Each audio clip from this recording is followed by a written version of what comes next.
নজরুলের আমি ভক্ত লেখার এবং আমার দৃষ্টিতে সাথে তার গঠন, তার উপস্থাপনা এবং তার যে চিত্রকলা এটা আমাকে মুগ্ধ করে, অনুপ্রাণিত করে। আমি একদিন ছোটটা অনেক সময় তাকে অনুসরণ করি।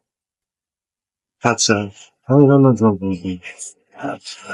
2000 সালে শুরু করে এছাড়া গবেষণা ফলটা দিতে হয় আচ্ছা। আমি মনে করি কিছু কিছু মানে ছড়া আমি পড়ে দেখছি আমাদের শিখছে শব্দ ভাঙছে সেই শব্দটাতে সে কেন ব্যবহার করবে এবং আশপাশে তার পরিবেশী তার মেসেজ কি এগুলো সবই মনোনিবেশের সঙ্গে আমি দেখেছি অবিভাগ মাত্র কারণে লেখা আমি চেয়ে থাকি তো আরেকজন আছে আমাদের লেডি ফারুক নয় হ্যাঁ।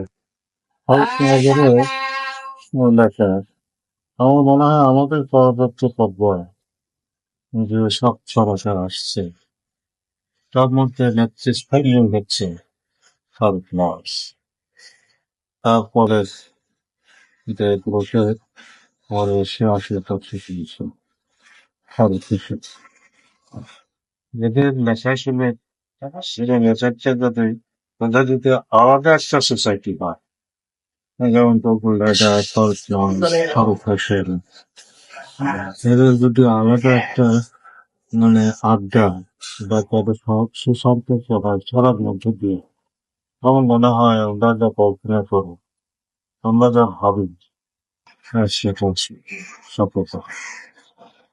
এমন একটা সময় আমি আশা করি যে মানুষ কথা বলবো ছড়া সে অন্তর্নির্ভর হোক আর না হোক অর্থাৎ তার বক্তব্যটা এমন পরিচ্ছন্ন হবে যে সেটা একেবারে তাকে আরেকটি পথে আরেকটি উদাহরণ দিয়ে তাকে বোঝাতে হবে মানুষ এরকম কথা শুনতে যেমন যেটা উপস্থাপন করে সেটা সবার মতোই জুগল হায়দারের ছড়ায় যে সমকালীন ভাষা বা ঢাকার ভাষার যে একটা প্রভাব, এটা কি আপনার কি মনে হয়? কারণ উনি বলছেন যে জুগল হায়দার বলছেন যে আমাদের বাংলা ভাষাভাষীদের মূল ভাষাই হওয়া উচিত এইটা, কারণ ইন্ডিয়ান তথাকথিত নদিয়ার ভাষাকে আমরা গ্রহণ করে তাদের ভাষাটাকে আমরা গ্রহণ করে আমরা ইন্ডিয়ান ভাষাটাকে বা কলকাতার ভাষাটাকে আমরা গ্রহণযোগ্য মনে করেছি, কিন্তু বাংলা সাহিত্যের রাজধানী তো ঢাকা। তো ঢাকার যে সাহিত্যের রাজধানী ঢাকা, সেই ঢাকার ভাষায় তো সাহিত্য চর্চা হবে, বিশ্বের সব উদাহরণ তো তাই বলে।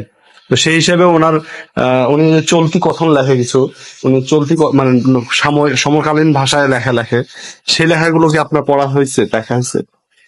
হয়তো পড়েছে এই মুহূর্তে ঠিক মনে পড়ছে না